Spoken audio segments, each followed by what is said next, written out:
Supersonics Money Transfer is giving you an unbeatable bonanza from now until the end of October. Yes! From now till the end of October, you stand a chance of winning a bag of rice when you receive monies in the Gambia from UK, Europe, USA, Canada and Switzerland with Supersonics Money Transfer. Amazing! So from now till the end of October, every time you receive monies in the Gambia from UK, Europe, USA, Canada and Switzerland, you stand a chance of winning a bag of rice. Only 100 bags available, so hurry now and be part of the 100 lucky winners in this special unbeatable bonanza from now until the end of October with Supersonics Money Transfer. Enjoy our safe, fast, reliable and convenient money transfer service with the largest payout network in the Gambia with charges starting from $0. Yes! Visit the Google Play Store or the Apple Store today to download the Supersonics Money Transfer app and enjoy excellent money transfer services only with Supersonics. The unbeatable bonanza with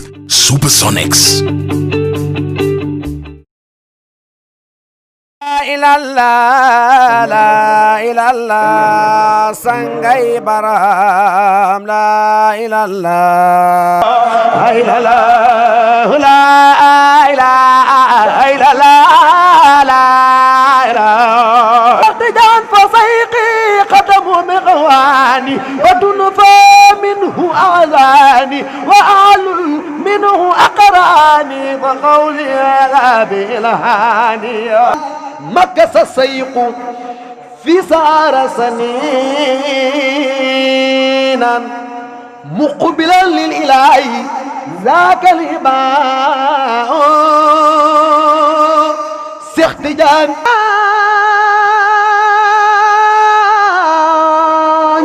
طيبة تربة صفوني لك أزكى تسليم طول الليالي ليس يروي قلب المعب ذواتا في رقد في تربيك المتالي waa Baye Show fii ci Gambien Talents TV dañ leen ko isil chaque ajuma ñetti waxtu ba ñeenti waxtu ولوف الخلق مالوف الناس سبي الله برهما ولوف الخلق مالوف الناس سبي الله برهما لا أنت ليسنا من كل مقوس القوس برهما قولك لا إله إلا الله لا Printing and design SB printing and design dama bëgg ngeen jox ma noppa bu baax bi yéen ñi nga xam ne ni di ngeen am seen kër yi ees yéen ñi nga xam ne ni di ngeen am ay boutique wala ay salon wala lépp li ngeen xam ne ni méngoo na ak wàllu peinture ak design jokkoo leen ak ki nga xam ne ni moom mooy Uyo Seku Bojang xarañ lool si liggéeyam xam li muy def mun ko te di ko def ak SB printing design lépp loo leen nama si xeetum design paint and everything li ngeen soxla si seen boutique seen néeg seen kër yi ees yi dama ne jokkoo leen ak moom si 331 3415 331 3415 nekk foofu sa Serekunda ci Kistown jokkoo leen ak ñi nga xam ne ñoom ñooy SB printing design ñu designal leen ba seen xol sedda li sedda sa xol ñun loolu moo ñu soxal ak SB printing design taaral sa kër taaral sa dëkkuwaay.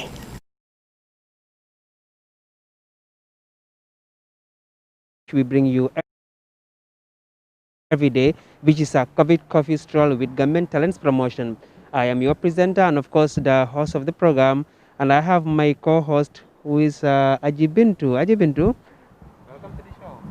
Assalamualaikum askan bi fu way tollu fu way mu na ñu leen di dalalat ak jamm rek fi ci Gambian Talents TV man la Ajibintu Ndaw andat ak suma natongo Youssoufa Diatta rek ñu duggaat fi ci biir askan bi indil leen li nga xamne soxla ngeen ko tay nak dañ leen gëna sil fi ci Kaningfing Youssoufa dox nak indil leen xibaar yi nga xamne moy dox ci coffee stroll bi. Ajibintu bala nga dem xam nga lu Kaningfing ci sosé moy kaani bu ñuul so ñu ngi ni kaani bu ñuul wala kaani bu ñuul exactly legi ñu change script bi okay badul komal ba moy ka ñamen drom ntele finti la lay nan ko tan comme lolum ka kale ñamen drom nga fa ñamen do nalman sino molte sino la nal bela frim menna pour al yaje ntel fana tesino fonga finti do ngaita ndala wadali lo kamala bi mol felale Kaningfing doron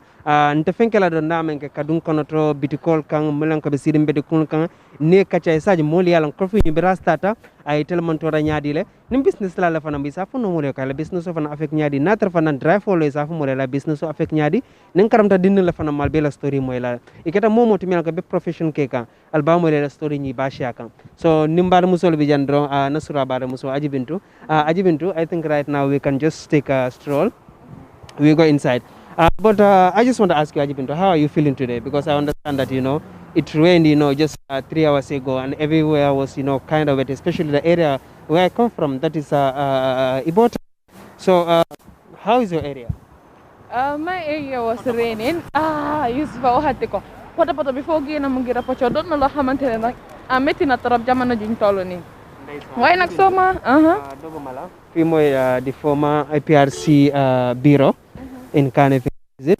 As you can see now, the place is always lonely. But back then, when Jamie was there, when you were passing here, the place is always lively. But right now, look at the building, and I can spot some light inside the building. It seems like people are even residing there. Yeah. Useful loo wax am na solo buñ fàttale ko si jamono ki nga xam ne moo doonoon njiiti réew mi di Alaaji Yaya Jammeh fii nag boo fa rombaan day doon place boo xamante ne askan baa nga fa toog mu ngi am jaxasoo bu fa nekk nit yaa ngi waxtaan mu lively waaye fan yuñ toll nii nag gis nañ ne boo ko rombee moom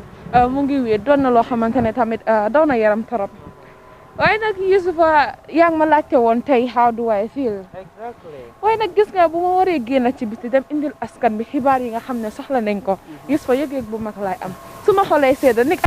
dama ne ñëpp a ngee toog seen kër yi pour ñu feel safe dimbale ñu wàññi li nga xam ne tamit mooy COVID-19 ñun ñu génn ci biti indi leen xibaar yi nga xam ne soxla nañ ko kon donc suñ gisee suñ askan baa ngi toog feel safe ñu nit ñu ngi feel safe di leen indi luñ soxla kon donc kontaante rek laa ciy jëlee. Yeah, you're right, especially when everywhere is just wet and muddy, so it's like you have less business to do outside, especially if you belong to unfortunate areas, like Ibota, Talinding, and Colaban and other places. The only thing which you feel at that moment is just to sit inside the house, just like do something, drink juice, coffee, watch TV, or just get yourself because how outside looks, when it rains. Maybe thank God here is Kaningfing, at least you can spot some good streets, good and the place is not that kind of like as to Ibo town. So Ajiventu, like I said, this is Kaningfing. We're just walking towards the street, this way lit up to Westfield. So at the distance you can just spot people sitting down there. Oh, this is shop. Maybe you can even get inside the shop and see like how they are doing it. Torop Yusufa kanka jamono juñ toll ni gis nañ ne ten jotagut waaye nag ba tey ñeneen ñu ngi si biti di dox seen service yi kon donc dina doon loo xamante ne am solo pour ñu dugg ceppi xool lan mooy seen ittee jamono juñ toll ni ci biti loolu nag dafa nekk loo xam ne am na solo torop. So just to remind them again, it's a government talents promotion. This is Curfew Stroll. So like I said, this is a Kaningfing estate and we are right here at one shop. We just a few people inside, maybe like I said, they're doing their last shop. Assalamu alaikum. Uncle, nangen def? Nangi fine. Ñu ngi doxantu rek so dem bëgg xam seen preparation bi nu moo nekk di demee because xëy na ten jotagut waaye léegi te mu jot so dama woo xam ne comme seen preparation bi nu moo demee nag. Wala time jot dañu tëj inshallah parce que ñu waa kay dégg la nguur kay lu mu wax rek dañ ko war a respect lu mu waree loolu mooy yëpp. So xëy na su fekkee ne nekku ni time yi curfew bi because curfew bi comme ten la dee door te xam naa maybe bitik bi fi nga di nekk du one or two. non wala kay nga di tëj normally ay 12 rek balaa 12 wala 12 mun nañ tëj comme 11 or 12 waaye comme time bi kay day joxe time bi kay dañ ko war a respect balaa tan inshallah ñu tëj waaw. waaye affectul sa business bi comme curfew bi affectul sa business. Affectul sa business. After comme xanaa dafa affect sa business bi. ba kay sant yàlla la nekkul ne kenn moo ko is lu yàlla is kay foo mu daw inshallah waaye dañ ñaan yàlla ñu passé su jàmm salaam inshallah loolu la ñaan. noo gisee si corona bi. li kay xanaa ñu muñ rek parce que lu ñëw rek nga xam naa ne passé na dogal yàlla kay kenn mënu si dara yal na yàlla jàppale te loolu nañ ñaan incha allah ku nekk mu am jàmm bii kay lu ma mun xanaa ñu ñaan yàlla rek mu dimbale ñu passé jàmm loolu lañ ñaan lu kenn isiwul kay yàlla moo ko isi ñaan ñu jàpp yàlla rek dimbalante lu gars yi wax rek ñu defee ko noonu incha allah waaw. jërëjëf oncle gis naa suma sista bu rafet waaye fooguma moom moo ko mu ngi rëy rek foog na bëggut a wax Aji Bintu. jamono buñ toll nii askan bi ñu leen dellu di leen fàttali rek mais yéen a ngi toog di seetaan fii di Gambian Talents TV man la Aji Bintu Ndaw ànd ak suma naataangoo Youssoufa Jatta ñu génn fii si Kanifing pour xooleel leen nag bërëb bi naka la nekk di doxee Youssoufa fu mu toll gis nañ ne Kanifing daal dafa mel ni nit yaa ngi yaa pour balaa ten di jot ku nekk mun a fatu xoolal ma askan bi si biti.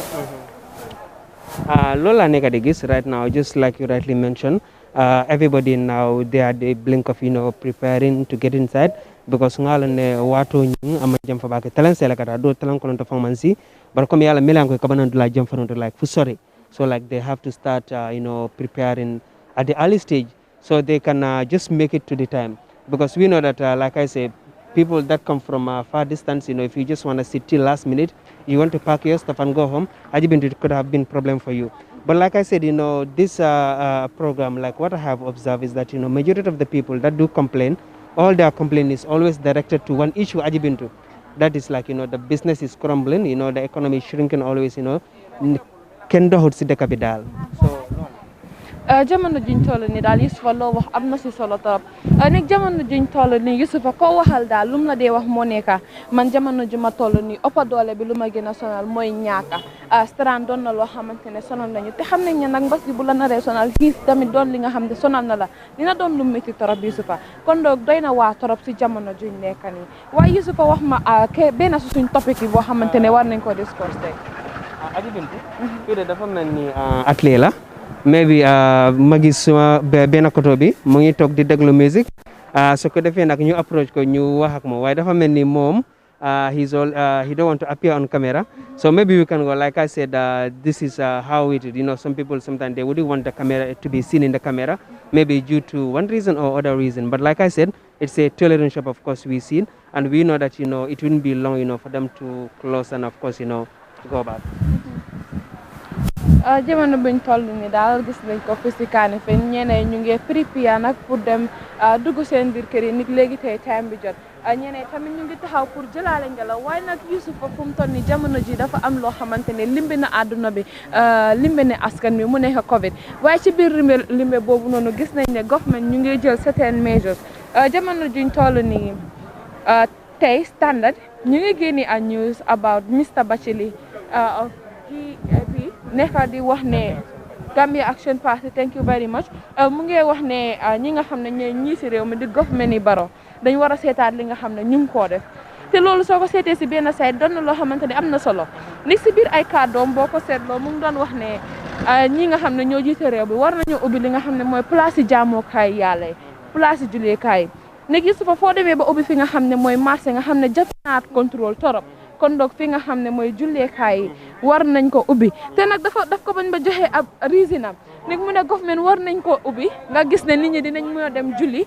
ñaan yàlla ndax mbas bi mun a wàññeeku Youssoufa loo wax si loolu waaye balaa ñu si egg rek nañ xool ñi nga xam ne ñoo taxaw fii.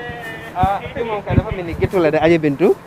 ma gis suma koto yi ndeysaan ak suma broda yi maybe su ko defee nag ñu approachal gaay suñu grand interview ñu mun a wax ak ñoom asalaamaaleykum. bro na ngeen def yéen a ngi ok fii moom ghetto la wala non dama xam ghetto bi nu mu tudda Jamaica yéen a dégg loolu de mu ne fii Jamaica la tudda Kingston ok Kingston Jamaica masha Allah musuma xam ne Gambia tamit dafa am Kingston Jamaica di anyhow noonu tudda Ousseynou xam naa ne yéen a ngi si ghetto bi waaye xëy na time bi soriwul pour ngeen dugg si biir so dama ko xam rek comme seen ghetto bi Curfew bi daf ko affect wala affect na ko ak doole sax comme si naka bilaay comme nu fa meloon melaatu ko xam nga bilaay nu doon toogee fii di ko am amaatuñ ko comme génn di amaat Stroll amaatuñ ko definitely Covid bi moom sonal nañu maan ñu ngay ñaan mu génn nag bilaay sonal nañu trop ñu ngi bëgg comme nuñ meloon ñu melaat ko xam nga yeah bëgg na mu génn bi maan yeah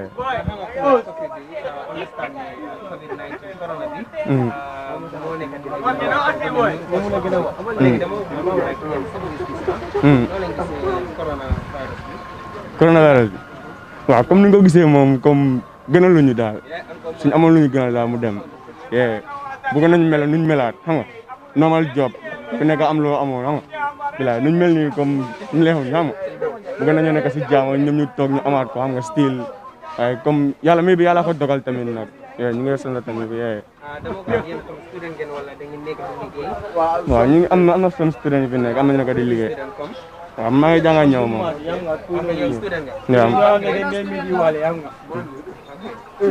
léegi yow ban liggéey nga nekk man maa ngi ñëw damay ñëw ma teel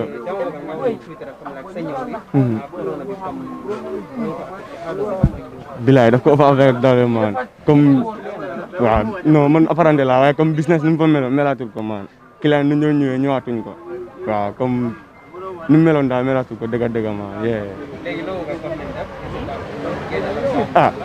bilaay da war a génne lockdown bi man ak 3 months yëpp ñu génnee ko bilaay ñu delloo xoolal normal boobu ñu génne fi corona bi man bilaay daf ñu over sonal man bilaay dafa war a génne ñu nekk suñu xoolal style ba ñu meloon nam waaw dëggal la man nañu gay dégg gay xoolal dañu si jàmm man dañu war a xoolal bëgg di xoolal fàttali ko baadoolay man ñoom su gay tekkee ñun tekkiwuñu ñu ngi si terrain ba bëgg a dee booy xam nga lockdown bi daf ñu over affect so su gay nekkee naan lockdown bi ñoom daf leen ni mën a protéger xam nga ñoom ñu ngi ko amee ñun amuñ ko so ñoom su gay xelaatee loolu ñun la gay war a xelaat ñun baadoolay loolu la am pour wax government xam nga léegi understand sometimes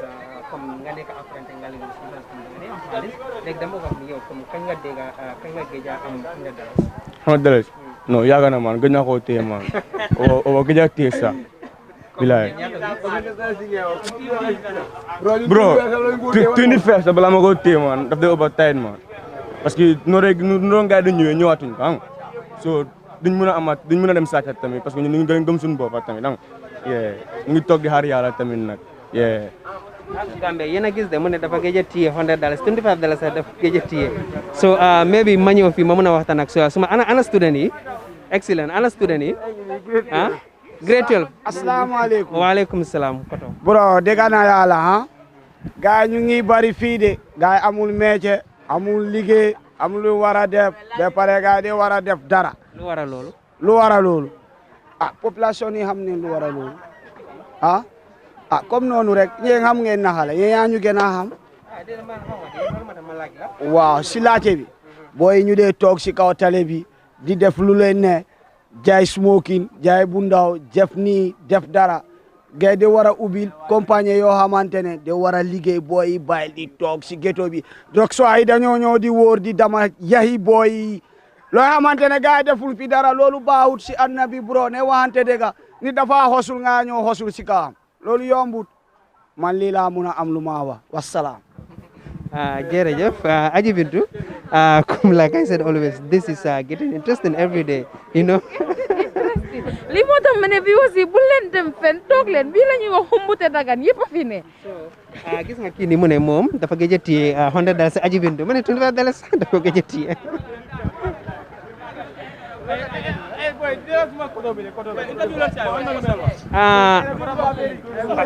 waaw jërëjëf apprécié nañ ko trop seen ghetto bi Kingston Jamaica apprécié nañ ko bro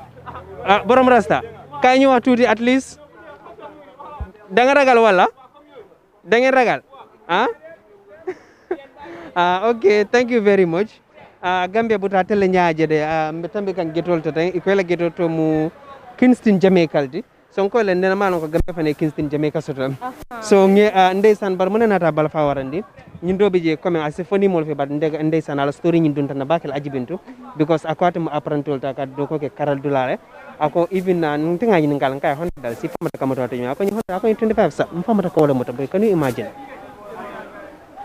so loolu doon na loo xamante ne dafa doy waar trop dafa daw yaram trop ni nga xool ab ndaw nga nekk di def sa liggéey and yet still yaa ngi complain ne 25 bu mut sa pour téye ko it's something very difficult because of that COVID-19 is around it's getting everybody stuck liggéey amatul nit yi mënatuñoo dem liggéey because of lan COVID-19 kon doon na loo xamante ni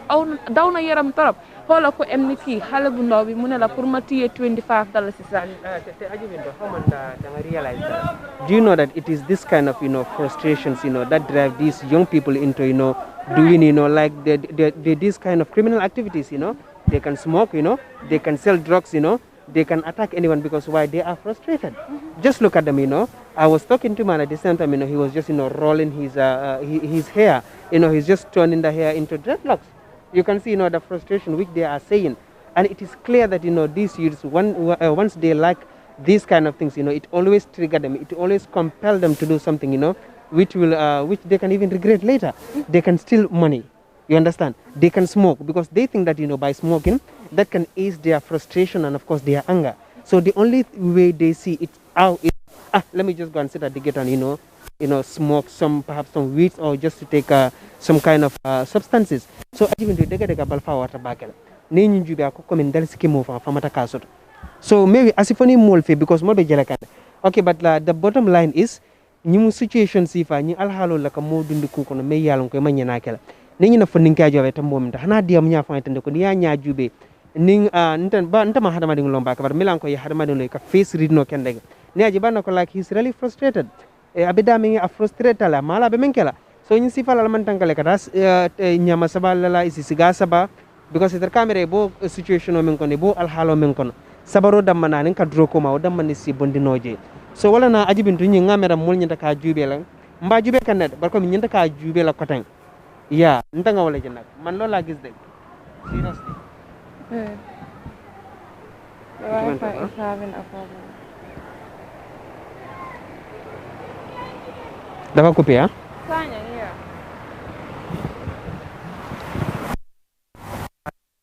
Sayang. Set. Mbokk yi ñoo ko gisandoo jamono juñ toll nii nag dañ doon doxantu ba tey rek si doxantu yuñ ne di def waaye ñu ngi gis ay ndaw yi nga xam ne ñu ngi fi taxaw kon doog nañ àgga fii rek laaj leen lan moo doon seen taxawaay gis nañ tam fii ci bitik bi nit yaa ngi gaawalantu pour jënd li nga xam ne soxla nañ ko ñu mën a dem kër wala ataaya aji bi xanaa dégguloo gaa ñu ne shop bi mu ngi fees ba mu tuur loolu la ma wax waaw fii shop bi mu ngi fees bay tuur boo yéen noo def yaa ngi fay tur bi man Jess Diallo. Jess Diallo yow loo nekk di def fii nii Korente reer laa ñëw jënd nii sax reer nga ñëw ut si yeah naka Curfew bi naka nga ko nekk di dundee Curfew bi kay ñu ngi nii rek lay ma mu ngi xanaa di reyante rek reyante rek di jaam ak ñan noonu kay boobu kay du jaama because ñu ngi kay reer ki birik sax mooy loolu noonu loo jënd pour reer mi bii moom ma ko sax wax ma mburu bota laa ñëw jënd nii sax mburu bota mais loolu waay lu waral loolu liggéey amut number 1 ñu ngi sona number 3 bi nii su ma la ko waxee so yow loo dee liggéey apprentice nga wala student nga non man ñëwkat la ñëwkat nga Korente seen ñëw bi mu ngee dox non ne ko de dox sob du dee ubbi sax shop yi du dee ubbi non so léegi yéen da ngeen dee toog kër noonu rek dañ dee toog kër rek di waste time rek so de war a xoolal naka la pour ñun tam ñu mun a koo fulali xam nga dañu war a jàppale xam nga ñu mun a dem kanam at least fu may waxee noonu so ñun réew Gambia de war a jàppalante pour ñu mun a dem kanam ñun i xale yi ndaw leen so ñun government baa ñu war a jàppale pour ñu mun a dem kanam number 1 ñu fu ñu toog nii dem passé level bi de war a am lu ñoo dugal suñu poos de war a am lu ñoo jox suñu gaay yi nga fu may waxee noonu maa ngi laa fiir bu baax sax so man loolu kay man lu ma ñaan government bi rek ñu jàppale ñun doomi Gambien ñu mun a am lu ñoo def su life yow thank you very much ba jërëjëf maybe ñu approach beneen boy salaamaaleykum waaleykum salaam jaama rek ni duñ i kotole am sem ba fu ko loolu mu dama ye ñu ñoo jógee benn kër waaw ñun gañ amul max bro ñun fii leen di ka soo laaxee rek yaa ngi am suñu kër loolu moo tax bëgg ñoo dira dañ ñëw pour shopping loolu moo tax soo ñëwee pour shopping jaru nga ati max yéen a day yoga i police sax ñun reer naa ne ku ñu yoga i police ñun den sori wante police yi sax kan man mburu omelette mburu ak ñaari omelette nen man réel sa amu ko man réel sa amu ko lu leen ñoo jëndi si nii mais yu nga pour jënd crédit mais yu nga pour jënd réel dama ga yéen student ngeen wala man student la number 1 ban school man Gambia ban grade 11 yeah so seen exam bi naka la ñun keñ reer na xalaat ngum exam xanaa prepare wala prepare ma de duma de study number 1 at least li lockdown mu nga capitalize nga study nah duma de study de bro duma la final sa xanaa bëgg na pass exam bëgg naa pass keñ bëgg na dem at least to high institution no university ak college dama dem keñ bro waaye reer naa keñ reer naa yëpp a ngi tànga parce que doo mën a study sa ay bro reer naa keñ luñ mën a def toog relax xam nga laa waa ni free angum suñ meen si waaye kan football man maa ngi play football gisuloo suma kol bi ni kol laa amee suma paree dama dem kol suma football but after ma xam nga ma dem train kan man non man suma football lu mën a yaaxu right now by this time by this age comme nga ne la kol bi pour kol suma daala bi la waaye xam nga ala waa ni suma boy ba ma ko jox sax mu ngi ne de waaw léegi ban du ci kele yi ko gis na ne na ngi complain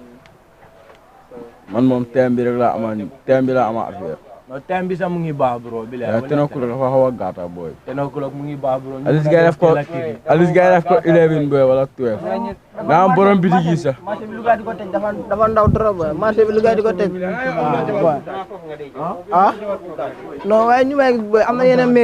yeneen mairie du ndee gaaw a dem marché na den dee leeta dem soo tuure gaay bu ga tej loolu dafa ndaw 3 days ñu ngay cob liggéey gaay ni mënu maa dem liggéey ba léegi gaay ñu ngi ni tej at léegi mënu ñoo dem liggéey kon ci mbéy mi la gaay nekk ñu ko le thème bi mënu ñoo ñun bëjile yi boy xam nga nu fa gaay buñ ubbee at léegi gaay ñi dem liggéey jërëjëf apprécié nañ ko trop Aji Bintu ndeysaan Aji Bintu lii métti na trop naxari na si xol xale yu ndaw Aji Bintu yu si nekk di complain every now and then Aji Bintu dara nekku di dox liggéey amatut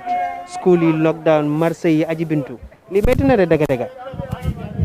moo tax ma ne rek Youssoufa fuñ toll nii jamono juñ toll nii luñ nekk di duna dafa daw yaram torop most especially fii si réewi Gambie dañ am loo xamante ne ki nga xam ne mooy Bathily mu ngi ko sànni si kàddu yi nga xam ne jox na ko standard tey bu ma sukkandikoo foofu laa ko gis mu ne Gambian government dañ war a bàyyi toppandoor bu xamante ne ñu ngi koo def si yeneen foreign countries yi cause duñ dee mujjee moo nekk roy daaxa si loolu la dee mujjee te loolu mu ngi nekk loo xamante ne mu ngi ñoo affect torop because soo xoolee ñeneen soo leen interview luñ la dee wax moo nekk Barrow dafa def lockdown because of yeneen countries ñu ngi def lockdown Barrow dafa def curfew because of yeneen countries dafa def curfew because soo xoolee things yi bu mu commencé curfew wasn't happening so right now it's happening ñu ngi jël marché yi ñu ubbi ko ñu ubbi yeneen other places yi jumaa yi ñu ngi tëj te yet still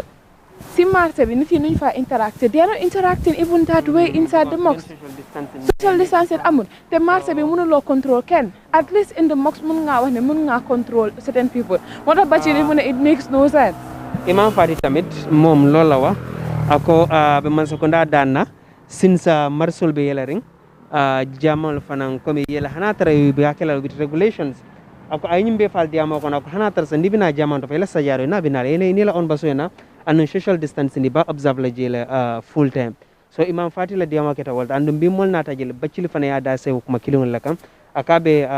kama fayal adam baro nala molma pour jamol yele bawo marsol ɓe yelerna andu ngajele manka keje ndeysaan Aji Bintu mbe jama fo ka rek jama felentim in jama fam kam tan ndeysaan famata mol jelale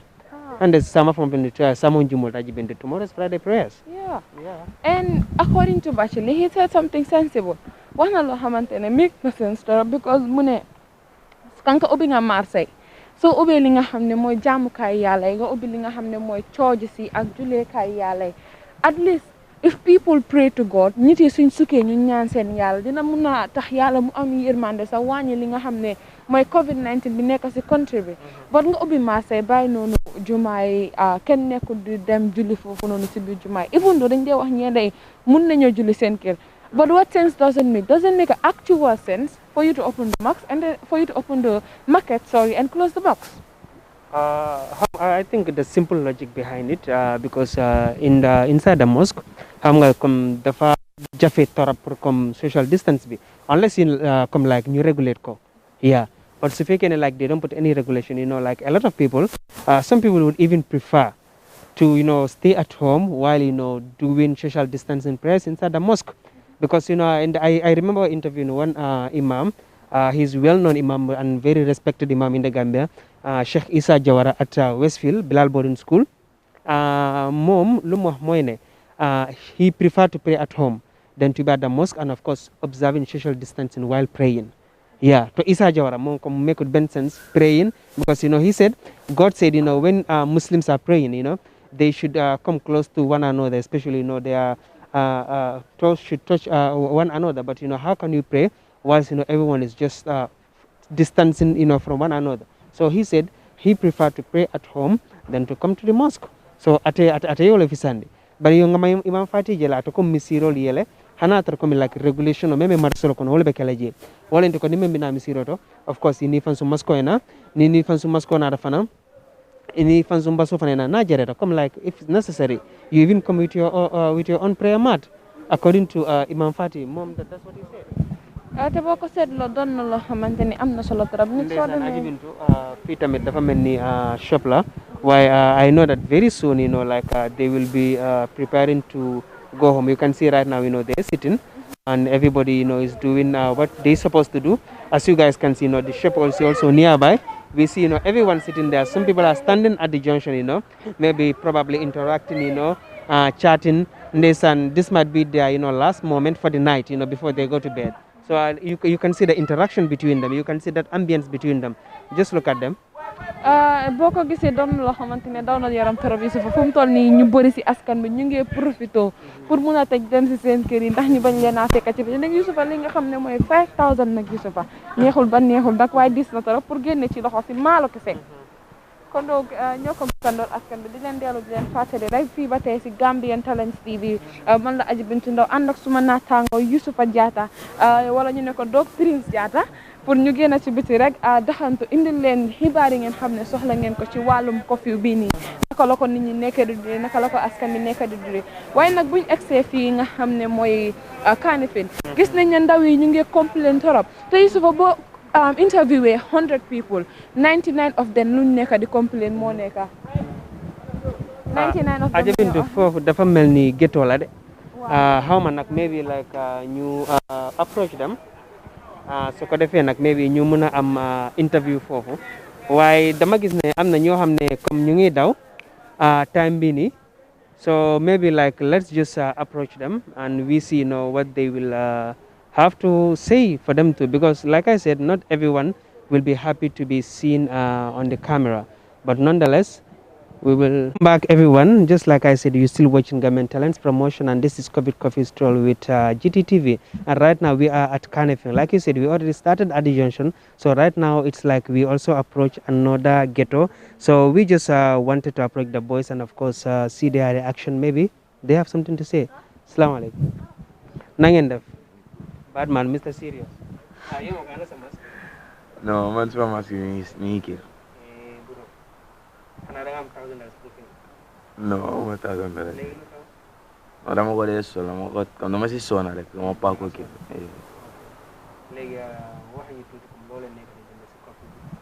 Curfew. Come to go full of it. Come to go get it. Yeah, you go enjoy it. Wow. Seriously? Yeah. Come time si jete table come waaw ñu fulal ko dugal kër non student la sense grade 10 waaw exam non dafa gon exam corona bi la di corona bro corona mo ñu mun kay bu leen nangu lool de yow nag Asan Fall. Asan Fall naka Curfew bi gaay ñu rek tena ko ñëpp tedi ñun moom man moom suma maas xama keneen man moom miinu ma duga teel a duga fii laa toog nii ak boy yi campé ba around 11 12 time boobu ñu dem tëri waaye comme gars ni ko waxee nii 10 o'clock it's too early ay isi na comme que government ba joxe loi boobu amuñ dara li ñoo def pour ñu anaa ñu abay by the rules rek dem tëri ko bëgg sa fay 5000 kay moom daf ko comme man rek 10 o'clock nga dugg sa kër nga toog seetaan sa télé nekk si media bi soo bëggee mun ngaa def a lot of things su ma duggee time bi nii kay dam seetaan télé rek ba time ma bëgg a nelaw te da nelaw yaa balaa ma nekk si mbedd bi kay ñu fekk ma fay 5000 waaw dafa yomba de boobu pour fayee ko noonu si coffee bi moom ma ko 5000 maa génnee ma ne téye ne ma maa ngi fay 5000 waaw ma ko so du ma toog di xaar sax mu ma ñëw daal jërëjëf Assane Fall jërëjëf bro naka mi ngi bro naka gisee corona bi tey moom xanaa nekk du ñuy liir doo rek du ñu tardel si lu bari daal comme si wàllu school bi ak yeneen daal because students yi ñu war a dem school ñeneen ñi war a def exams but mënuñ koo def daal due to this corona impact waaw nekkul advantage suñu daal anyway après dem lu bari mu ngi go down tamit luñ nekkoon di yaakaar lu bari suñ target si bari mënuñ koo fulfill daal because of corona bi so li ñoo ñaan kay daal xanaa mu gaaw rek mu génn daal ñu mën a seet waaw lu nekk suñ kanam daal moo ëpp solo ok jërëjëf loolu de neex naa dégg so maybe we have seen the shopkeeper trying to park. It seems like he's coming to close. Maybe we can just take a close look at him. If we're told that he will also be willing to talk, maybe we can talk to him. Suma uncle nakam? Huh? Yangi okay. Gis na ne time ni yangi park. Time bi nga day tëj wala? Waaw time bi la tëj. Waaw. Coffee bi la wala? Waaw coffee bi la waaw. So as a shopkeeper dama ko am comme loo nekk di dundal si coffee bi. ñu ngi am naka la sa ay difficulté yu rëy because jaay bi doxut affaire bi doo def.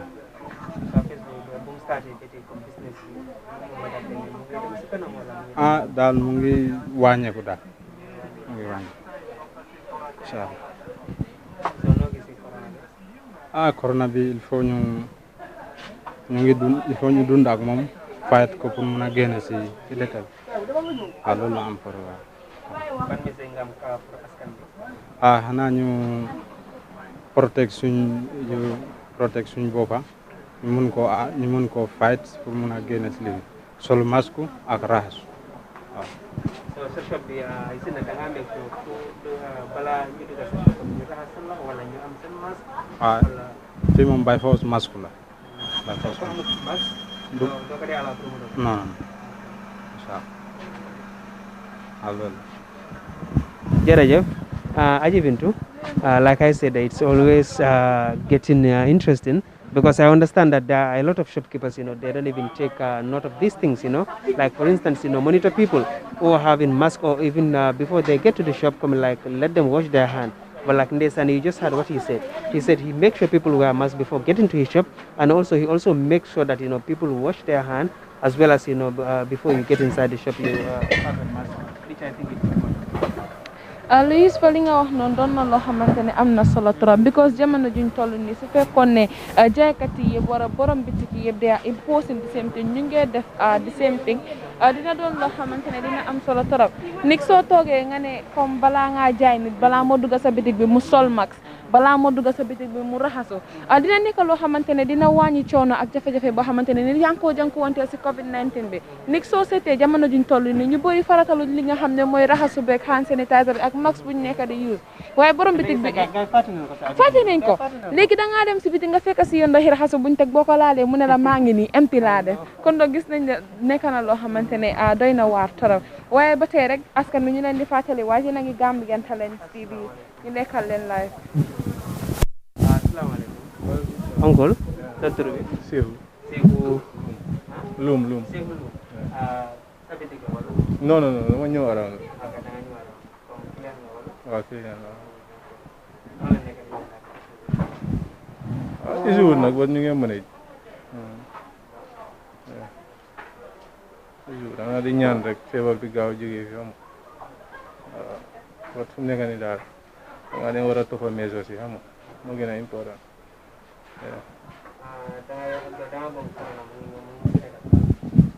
waaw corona kañ is all over the world waaw mu ngi fu nekk just pour bàyyi xel la rek waaw jërëjëf Sehu Aji Bintu maybe we can take a close look inside the shop right now. Like I said, they're just parking to go inside. Like I said, it's almost 10. It's like 9:46, so we can see it's just like maybe 14 minutes to 10. So like they're already parking. Like you can see the shop, you know, everything's just inside. So some people are inside. Of course, they're also trying to do some stuffs. You can see Mr. Jalola. He's already parked. Of course, he's going inside. So Aji Bintu, like I said, they made in a therapy, you know, because these are the only young people, you know, like complaining every day, you know, ligi amut, you know, dara neku di dox. Te fogna like it's alarming, Aji Bintu. It's very alarming, and I don't think, you know, the government shouldn't take it serious.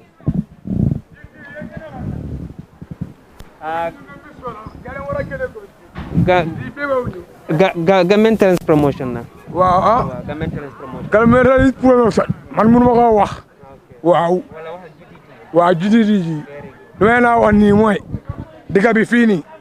xanaa amul luwa wala am na luwa loolu la bëgg a laaj yow sax wala. Dëkk bi xanaa amul luwa wala am na luwa. Dëkk bi nii li fi bëgg a dugal nii 21 days bii nii lockdown bii nii ñun ñëpp a ngi dugal suñu kër yi 10 o'clock loolu feewe wuñu ñun liggéeykat yi ñun rabarabéykat yi dañoo dem liggéey ba suba war a am suñu xaalis ñun imagine suñu demee liggéey bala ñuy ñëw time dem na ah lii feewe ñu lii da nga war a génne parce que dafa over mise tey loolu ca fa client yi fa ñu lool ndik Covid bi xaalis doole gis xaalis te ñun yuur maan leen dañu war a liggéey ñu jox suñu gars yi ñu tooga ñu dimbale suñu bopp so lii da nga war a génne lii feewe ñu de di def ñu over week car ma sama maas yi def ma over week damay naa ñaan ngir yàlla lii da nga war a génne fii right now loolu laa leen nekk di ñaan ñun suñu geg mi moo tuddee ATM geg bi man rebelles la ma lay dem Samba to indi sa néeg bi sa yow ma Samba la anything every day ma lay am contract bala ñu nga post am musique bi waaw musique bi waaw waaye man lu ma am bul wax sa jeex na bay rek ma dem ak ma musique non bul wore am na lu ma la bëgg a laaj waaw waaw diga waaw dama bëgg a laaj mooy lu nga ne libérés waaw man rebelles yaakaar naa ne comme every day da nga di amat lu mu bon man liggéey bu ndaw every day ma am liggéey bu ndaw kañ nga gëj a am liggéey comme contrat ñu wala ñu ne tey contrat léegi i 1 week léegi aw ma liggéey ndik léegi fu ma lay liggéey tey amoo noonu suma boos dama lay dem liggéey de waaye tey nii mu ne ma lifin bi mu ngi tax bakari mu ngi taxaw comme du lee ca ba kenn ko wax ne léegi sax liggéey laa bëgg comme loo ma tax liggéey man léegi 1 week liggéey bi ma comme Gambia leen ragal feebar comme xaalis mun fi doo mën a xaalis nekku si dëkk bi xaalis mun si dëkk bi xaalis mun si dëkk bi parce que without money no one can survive xaalis mun fi xaalis moom mun fi xaalis ñaako ñoom ñoo ragal pour on nit ñi ñu liggéeyal gaay waaye gars ñu war a on ñu liggéeyal gaay man dañu war a on ñu liggéeyal gaay bro ñun tuñ liggéey lañ mën a dundal suñu bopp tuñ liggéeyut moom duñ mën a dundal suñu bopp bro li ma la wax nii truth la man léegi yow sa gis comme ban message nga pour what should the government comme Covid bii nii lii nii tu gars yi buggee ñëpp lifin dañoo utal youth man yi liggéey parce que youth man yu bari ñu ngi toog fii du dof tuf taay bi la too amee liggéey foog nga ne di nga am time tuf taay too amee liggéey doo am time tuf taay so dafa mel ni comme like léegi nii dëkk bi nekku di dem te youth man yi nekku di am liggéey like frustration bi loolu moo tax gars yi ñu ñuy tuf taay wala loolu moo tax parce que doo amee sa stress nga eewoo sa stress nga ñëw toog liggéeyuloo foog nga tuf sa taay waaye doo amee sa liggéey yaa ngi dem liggéey foog nga ne di nga am time loolu doo am time loolu doo demee liggéey ba nga wax da nga dugg sa kër doo musa am time loolu léegi comme ah doo jëlee tey léegi-léegi nga am sa stress léegi-léegi sa stress bi mu wàññeeku ah daf lay dem ni léegi-léegi kay sa stress mu wàññeeku léegi-léegi mu yokku waaye lu may wax Gambien yi moom dañu gay utal job du gay utalee yu mën a job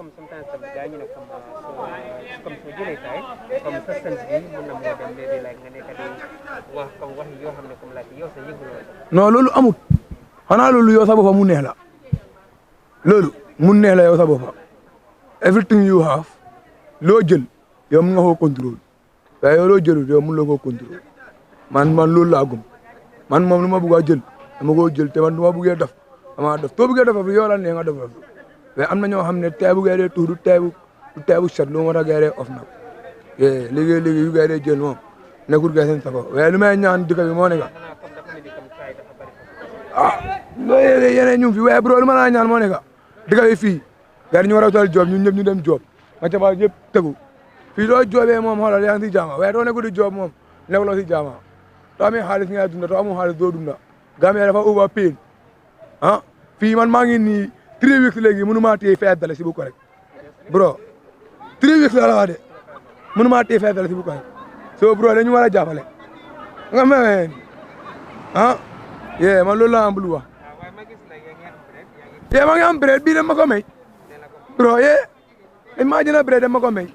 bro tey ma nekkoon di job dama am suma xaalis dundal suma fa waaye léegi everything lu ma war a liggéey dama dem ñaan ngay may ma su ma ñaan lu ma mën a may am dëgg dafa pende su ma yaay laay dem ñaan su ma yaay laay dem ñaan mu may ma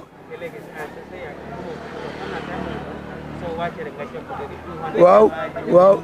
waaye léegi waaw waaye léegi daf ma leen mën a ñëw may xaalis ma ñaanal ko te ma xoolee mais waaye léegi dafa leen mën a may lig dëkk bi lu mu mel la dëkk baa ngi taxaw bro waxuma la waxi caaxaan de 3 weeks mu ngi nii mënu maa téye $5 dafa pain man bro dafa over pain te yàlla ñu yàlla jàppale rek nga xam ne yàlla na yàlla jàppale ndam seen liggéey bi dafa over pain jërëjëf bro jërëjëf Aji Bintu ndeysaan xam nga keneen ki mu ne it's been a while that he didn't even have $25 waaye dégg nga kii lu mu wax mu ne $5 Aji Bintu lu ma tax ma ne la lii people think this is a joke billahi wallahi tallahi Aji Bintu lu is not a joking matter boy can you imagine boy anywhere foo dugga rek ah nit yi ñu ngi complain dëgg bi amut liggéey bi amut dara nekku di dox so it's very very very alarming man nag seriously su ma xalaatee lii pour mën na la sa def day nekk problème because understand at least I sometimes I put myself in that shoe understand as koo xam ne every day yaa ngi jóg di dem uti raba like this little contract waaye now it's been more than ages that you don't even have single contract how can you survive te foog nga survive you have to survive that's the reality dégg la mu ne time boobu nag moom su wàccee rek def dee dem siyaam bi mu jokk maybe 100 benn 200 rek kooku mu ñaan ko waaye léegi dafa mel ni it's like script bi dafa change the table has already turned instead like the mom will give him the $50 the $100 so it's very painful no mother is praying for this every single mother is praying for the success and prosperity of their kids at least lu mu bon even dafa nekk $50 nga waaj yaa boy te lii la am jëlal nga ñaanal ma waaye at least yow nga dem nga raba amuloo dara loolu sa Aji Bintu it's very very painful for the parents loolu doon na loo xamante ne gisu fa métti na trop nit soo bàyyee xelum la wax mu ne la $5 si sax gij naa koo amee nga laaj ko mburu bi nga amee foo ko jëlee mu ne la ne suma yaay su ma joxutee jamono ju ma toll nii pour ma génn dem lekka du ma lekka te su bàyyee xel mu ne ay fan si gannaaw wala ay jamono si gannaaw moo daan génn dem rabaraba nga ne ko ban rabaraba mu ne la lebres laa doon def dem defi maçon suñ ma joxee su ma fee ma ñëw bés bi jox ko $200 wala $100 si ne ko yaa tiyel lii nga ñaanal ma waaye jamono buñ toll nii dafa daw yaram trop mu ne yaayam la moo ñaan pour mu jënd mbuuru wala pour mu lekka su ko yaayam joxutee du am lum lekka ngir lan lack of employment ñàkk liggéey bi nga xamante ne mu ngi ci dëkk bi te si biir kàddoom tamit wax na ne ñàkk liggéey boobu noonu moo dee waral ñoom ñu dee toog di tux ay taay di naan te loolu noonu tamit su fekkee liggéey dafa am ñoom duñ tal loolu nit soo eewoo yaa ngee tal naka laay demee liggéey ma ñib si ma wàcca ma noppale ko waaye liggéey su demee ba amatul Yusufa sa xel bi du dal da ngaa stressed out and if you stressed out youth in the Gambia loolu rek la ñoo xalaat very important pour government bi ñu gëstu it's very important de waaw lu ma nekk di wax ni comme like let people listen to me very well wax come like ñu génn lockdown bi de yeah I'm not saying that because at least we know at least number one we need even dafa nekk in little measurement we need some kind of restriction which includes lockdown. But what I'm saying at least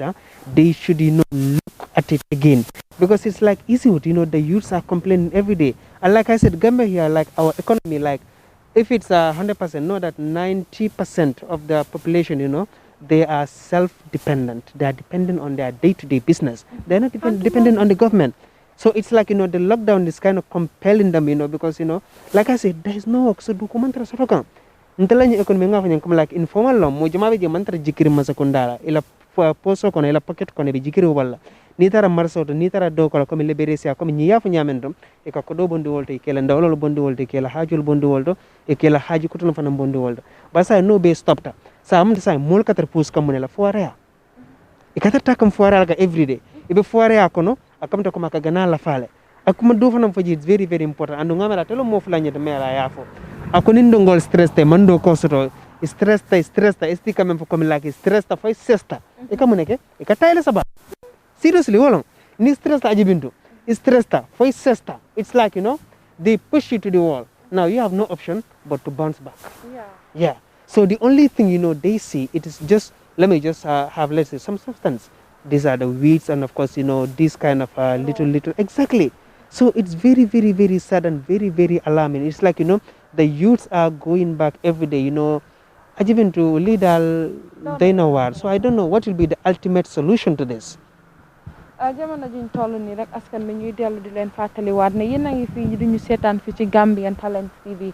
comme niñ ko daan defee rek nañ koy defee bi yoon di génn ci biti waxtaan ak askan bi xool nag jamono juñ tollu ni Covid bi ak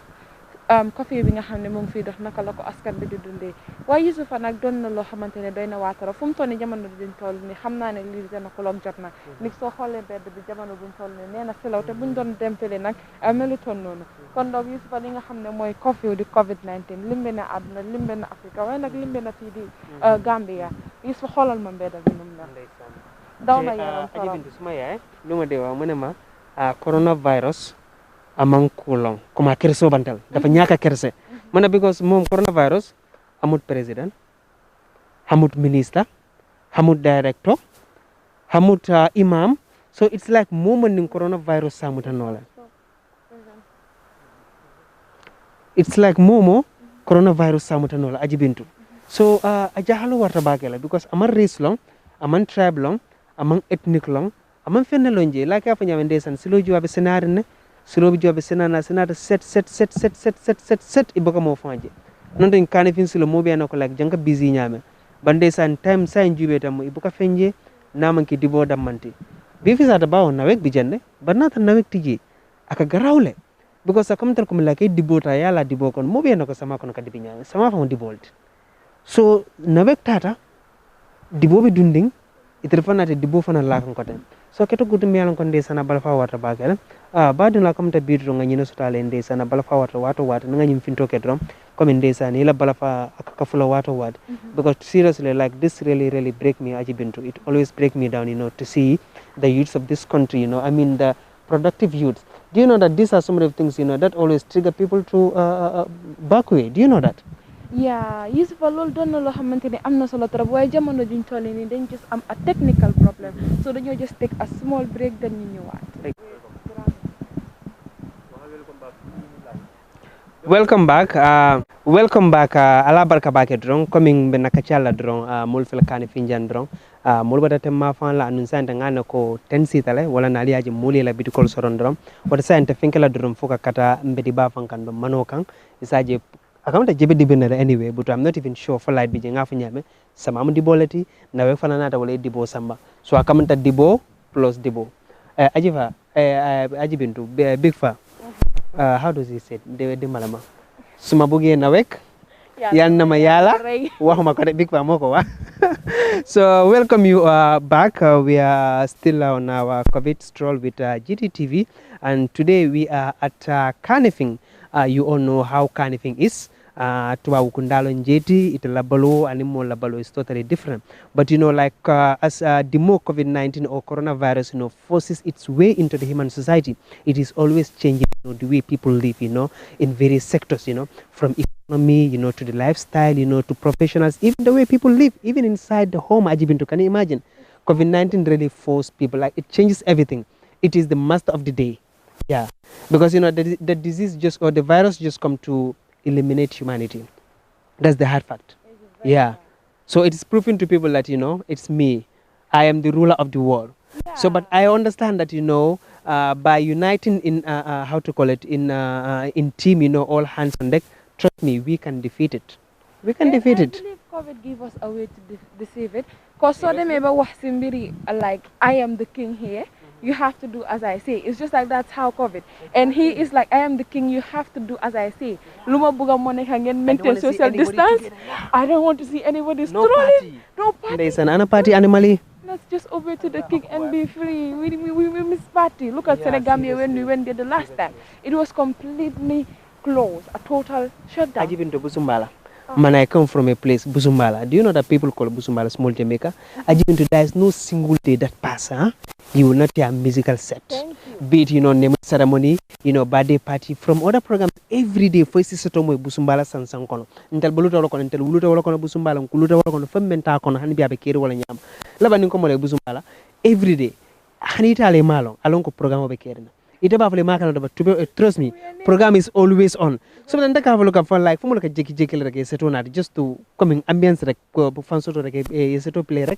So new phone you be saying like dunia phone format wala nan ko futuba dun kol kamen ke nyala man fana bol kala ba yeso to tayla bun kono bum bum bum ya play signal be ya moy ali alfan so taje because it seems right now that's the only way out. So like I said, Ajibintu, we are now approaching at the main highway. This is the Westfield main highway. This is Banjul, this is Joshua, and the other way around is Serakunda,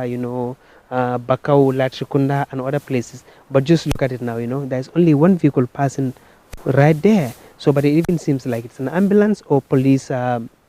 vehicle. So everyone is just at indoors. Everyone is at indoors, and I believe right now the security personnel must also, assemble themselves in different parts of Westfield and of course, to other parts of the Gambia as well. Yes, for loolu doon na loo xamante ne am na si solo trop mbokk yi askan bi képp ku toog rek dañu seetaan fii si Gambian Talents TV man di Ajibintu Ndaw ànd ak suma naataango Yusufa Jatta ñoo leen génnaloon si biti waaye jamono buñ toll nii nag ñu ngi dox nag pour jubal fi nga xam ne mooy highway bi si highway bi nag boo fa eggee dangaa dem Banjul rek wala nga continuer dem ñoom Serekunda wala Joshua waaye ba tey nag Yusufa fii si Gambian Talents TV nuñ koy faral di defee rek Yusufa doy na waar daw na yaram torop tey li nga xam ne moom lañ fekk fii Kaningfing it's so touching te nekkul ñoom rek ko nekk de gis nga suma yaram dafa daw torop bu kii génnee wax ne li nga xam ne moom la gaay di daj dara mënut leen see génnee lu di tuxtaay su demee ba tànga tuxtaay te si biir cadre mooy soo ko analyse sa bopp it's just like because of liggéey amul moo tax crime rate bi di high. You get frustrated, and then what the next thing you think of is tie, because you kula joxut nga uti ko nga dem, you cannot have it in an easy way, and you will afa melni suñ ay nata ko na weka jala de na wek Allah ila mutul ka tambitan akamte kata problème le fix wala ka banan dula do le fix kan kono ko min kafa na wek Ajibintu to buke down seriously na wek to buke down de gaay dem bok sen tour torop wa because every day na wek but still like it seems they careless. kon nag mbokk yi ñoo ko gisandoor jamono ji luy daw fi ci réewi Gambia lu ko dalee depuis Covid bi commencé doon na loo xamante ne doy na waa trop nit ñi nga xam ne ñooy ndawi dëkk bi te Gambia even su nekkutee Gambia Yusufa du whole at large word buñ dee faral di wax moo nekka the youths are the future. The youth are the ones we are expecting to grow and handle the country. They are the backbone of the nation. Thank you very much, But it seems that even those backbones are start to be they are crushing. They are crushing. They are breaking down every day. It seems that they are frustrated. They see no future for themselves. I think these are one of the factors that always trigger this irregular migration, because when you went you lost your self-esteem, you just lost self-confidence. It's like you have no confidence at your country at all, and know that not all everybody we have different way of thinking. Some people this is how they think. Okay, like ask not for what your country can do for you, rather what you can do for your country. But trust me, ajibinto mobi bukaji wunyama. Dolkaji la manso kundala nyenda everything provide because why? Nkana namology, which is yes, you pay your tax. Therefore, like you deserve to know everything that is going on. Very important for the government in that aspect, to be transparent, of course, and accountability. It always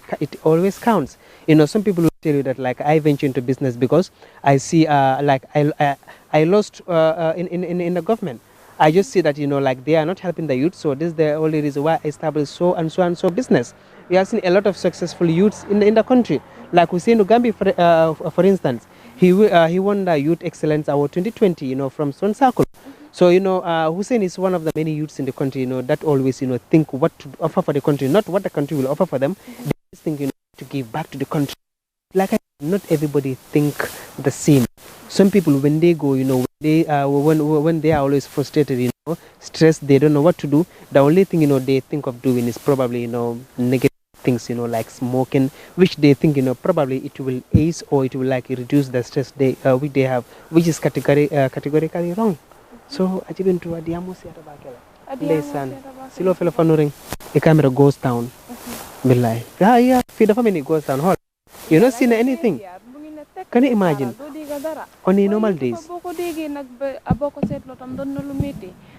If so, youths are the future, but for the youths themselves, they don't see the future in them. You say, where are we heading to? Fan lañ jëm ñi nga xam ne ñooñu nga yaakaar ne ñooy doon sa ëllëg ñoom ñu ne gisuñ ëllëg ci seen boppa ni ko woon gisuñ ci seen boppa dugaluñ leen ci ñaaxuñ leen ci they are complaining. Gambia, we have this national anthem, youth employment every day. And yes, still, where is youth employment? Yeah, it's causing more harm. Yeah. At the end of the day, the crime rate will get high. People are having more crime. Yeah. Because of crime, Sure. So at the end of the day, then you're talk. With that, they start smoking, they're drinking. And if the person is not conscious, he or she don't know what he is doing. Obviously. He might harm you without knowing. So we're having more harm than good. We have unemployment, we are fighting that, and then COVID-19 affairs again at Takarna. Aji Bintu wàññil sa laaka bi mënuma woon na sa affaire bi takar naa si Aji Bintu luy loolu anga far sama mu ne man dama dee rey wolof wala dama ko dee gaañ ma ne ko xam nga lii corona la bul woore xam nga time bii nii su ma rey wolof rek gars yi dañoo fa ne comme corona moo ko rey waaye du man anyway Aji Bintu fele sila ba kanjan dron so ko be ngake no nyamen dron ngamera bilo nga nyine sotale ka finte dron ka different story na ko nga fanya nimul fin wato wat nun ku kutola kana manga ko mulka se men kan kawol fin ndalena even hanatar ko maketa telfi kun ka se wala kan but trust me the story is always different, the perspective is always different. So you know with government talents promotion al kana nyina mo la YouTube channel ali subscribe ibaji la more important content al bakara jalal Facebook page fanal kana nyina wato wat aliya like isajal sikara news to kabel political karola economic sport and karo karame yanko like it my interest you so da lelo kamala nga fal be kala barka bake kam moyla me yanko be mol jube kantang e be mol la moy kan ala barka bake dron sama fanan the same time it might be different place because ngara different place la mol be murulane na yusufa jatalan dron aning mbare muso felen Aji Bintu kana katana please social distancing am meter please mané ko meter plus meter day doon lo xamanteni tuti na torop Yusufa jamono juñ tollu ni nak li nga wax amna solo torop askan bi ñu fi lañuy em ak yeen di comme niñ ko dé défé ak yeen nak nuñ koy faral di défé tam ko def ko min la way jamono juñ tollu ni nak fop ñu tagato ak yeen di leen dig dajé ba benen nit nak nuñ koy faral di défé ak yeen everyday la genn ci biti indil leen li nga xamné soxla ngeen ko di doxanto ak yeen comme nuñ leen koy faral di défé everyday la fi ci Gambian Talents TV live la nga sétane ci YouTube bi wala nga fétane ci Facebook bi rek am li nga xamné soxla ngeen ko kon donc ñu leen di gëna ñaax ngeen di raxas seen loxay respect hand sanitizer respect li nga xamné tamit moy social distancing ci ak face mask bi because na coronavirus doon na buur boo xamantene Yusufa ci biir réewi Gambie comme nu ma la ko waxee woon rek daf ne def leen lu ma soxla ma soog fee génn kon donc nañ def li nga xam ne soxla na ko ndax mu mun fee génn pour mu génn fi dinañu doon loo xamante ne arrangé nañu ko torop kon donc ñu leen di dig daje ba beneen fii si Gambian Talents TV man la Aji Bintu Ndaw ànd nag suma naataango Yusufa Jatta di gërëm suñ caméraman bi di Sañang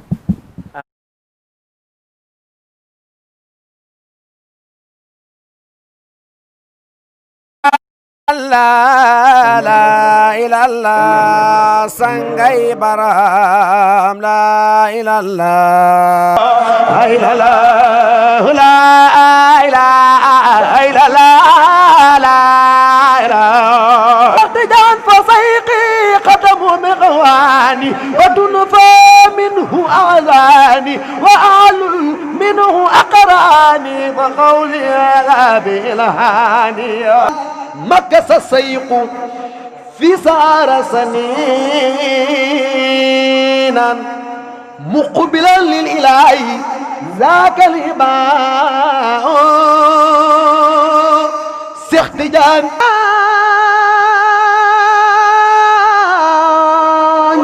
هيبة تربة صفوني لك أزكى تسليم طول الليالي ليس يروي قلب المعب ذواتا في رقدي في تربيك المتالي waa Kër Baay Show fii ci Gambien Talents TV dañ leen ko isil chaque ajuma ñetti waxtu ba ñeenti waxtu. ألوف الخلق مالوف الناس سبي الله برهما ألوف الخلق مالوف الناس سبي الله برهما لأنت الاسم من كل مقوس القوس برهما قولك لا إله إلا الله لا SB Printing and Design dama bëgg ngeen jox ma noppa bu baax bi yéen ñi nga xam ne ni di ngeen am seen kër yi ees yéen ñi nga xam ne ni di ngeen am ay boutique wala ay salon wala lépp li ngeen xam ne ni méngoo na ak wàllu peinture ak design jokkoo leen ak ki nga xam ne ni moom mooy uyo si Seeku Bojang xarañ lool si liggéeyam xam li muy def mun ko te di ko def ak SB Printing Design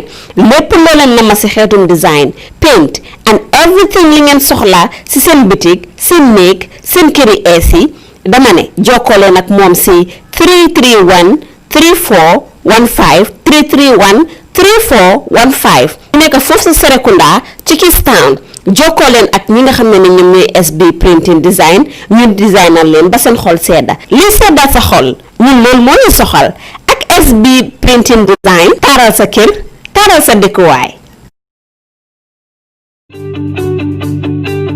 Supersonic's money transfer is giving you an unbeatable bonanza from now until the end of October. Yes! From now till the end of October, you stand a chance of winning a bag of rice when you receive monies in the Gambia from UK, Europe, USA, Canada and Switzerland with Supersonic's money transfer. Amazing! So from now till the end of October, every time you receive monies in the Gambia from UK, Europe, USA, Canada and Switzerland, you stand a chance of winning a bag of rice. Only 100 bags available, so hurry now and be part of the 100 lucky winners in this special unbeatable bonanza from now until the end of October with Supersonic's money transfer. Enjoy our safe, fast, reliable and convenient money transfer service with the largest payout network in the Gambia with charges starting from $0. Yes! Visit the Google Play Store or the Apple Store today to download the Supersonic's money transfer app and enjoy excellent money transfer services only with Supersonics. The unbeatable bonanza with